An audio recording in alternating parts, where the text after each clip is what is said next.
So what is the number one thing that you need to give up to be successful as an entrepreneur?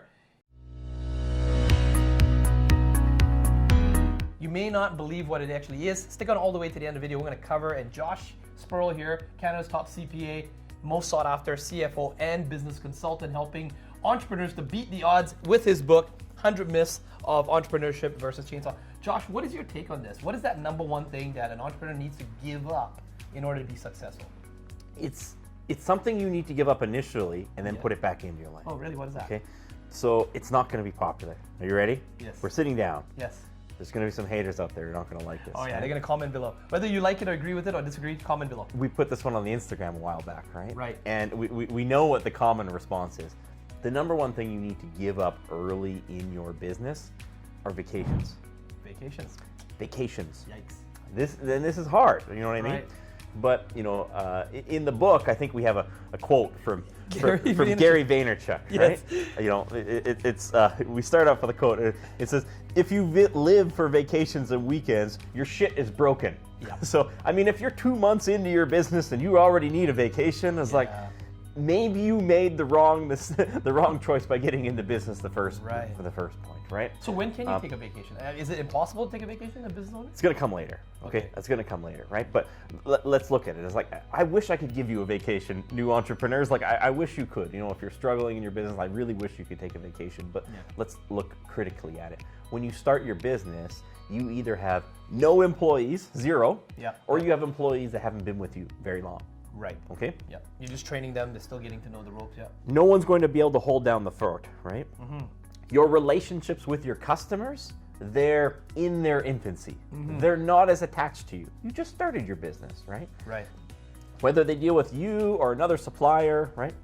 You have a bricks and mortar store, you go there and it's closed, open one day, closed the next. They might not ever come back again, right? Yeah. You know, that's not the point where you want to push your customers into another supplier's arms, right? And hope that they're going to come back, right? Correct. So this can be done later. And when you have those rookie employees or no employees, you don't have a team that can hold down the fort, right? Yes.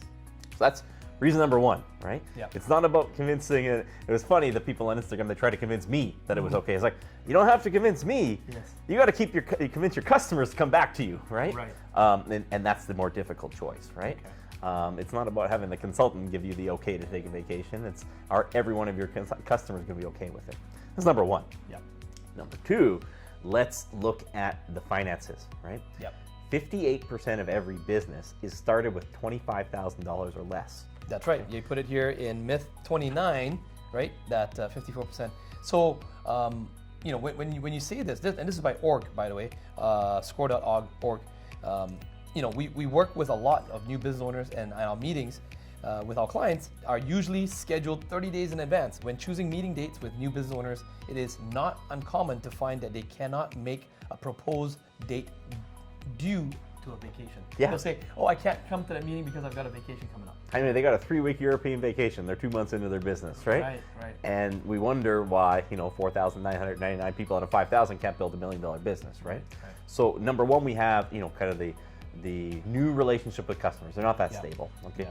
We don't have a team to back us up at that point, Yep. right? We're in the first few months, first year of our business, okay? Number three is just the straight finances, right? Yes. This is just a straight math equation. You know, 58% of businesses are started with less than $25,000, right? Yes. Approximately a quarter of all businesses, approximately 25% of all businesses are started with $5,000 or less, right? Wow, yeah. So we're going on a vacation, presumably to recharge the batteries. And we're using credit card and borrowed money. How refreshing of a feeling. You're sitting there on vacation wondering if the credit card is going to go through, right? Right. You're getting back and you have no money to operate, right? Right. Are you really rejuvenated at that point, right? No, you're more stressed out. You know, maybe someone on Instagram thinks, oh, wow, great, you had a vacation, right? Yeah. You couldn't afford that vacation anyways, right? Right. So, you know, this is not something that we can do on our infancy. And it's hard. This is one of those punches in the face about business, right? Yeah. But it just doesn't make sense early on, right? It's not never, it's just not in its infancy. We have those three reasons, right? Yeah. You know, unstable relationship with new customers, lack of a team that can hold down the fort, and we just don't have the cash flow. Likely can't afford it. Yeah. Yeah. So this is what we really have to, you know, worry about. Now that being said, Yeah. vacations are a hack. You know, they are something that can free up a lot of mental bandwidth as you move forward, right? Yeah.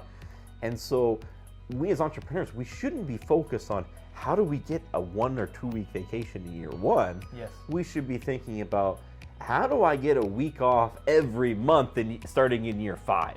Correct. How do I build a system, a process, how to hire people, how to have redundancies. That's right. So that I can work on the business, not in the business, and even have that 1 week a month vacation. That's right. That's right. And I wouldn't view this as an all or nothing. You know, you're not going to go from 0 to a vacation every month, right? Right. That's not how it's going to happen. There's going to be a transitionary period. Okay. And when I tell people that you can't have a vacation, it's not that you can't have a vacation for years.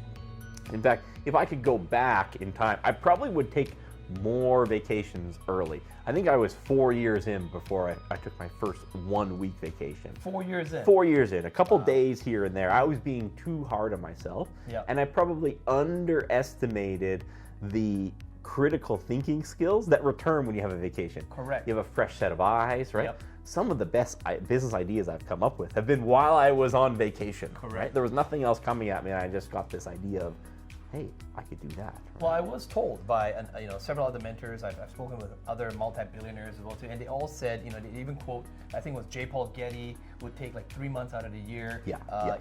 All the most, Les Schwab and all these big names, Henry Ford and all these guys, the original Blue Bloods, and they would take 1 month, 2 months out of the year. But that's of course after they built an entire system and they got hundreds of thousands of and thousands of employees working for them. But during those times, they would do their critical thinking, and they came back with better ideas on how to go and scale the companies, right? Yes, I would have, if I could go back in time, I'd probably take more vacations sooner. Right. But I would still take 0 in year 1. In year 1. Absolutely It's probably 0 no different in than year being 1. an employee. If you're an employee, you don't get vacation in year 1. It's very similar to being an employee, right? Yeah. And we talk about building a team. Once you build out that team that Yes. can continue to hold down the fort and ideally continue to generate some revenue while you're away, that doesn't take 10 years. Yes. That's something, you should have your first employee in a year, Yes. right?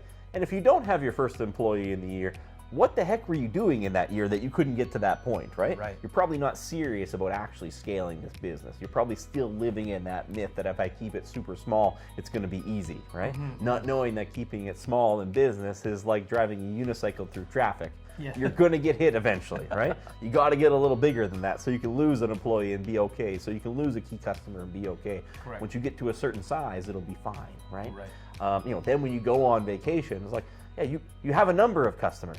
If one of them is so disagreeable that they don't agree with your vacation and they have to deal with your assistant or your staff in that time and you lose them, not such a big deal at Yeah. that point, right?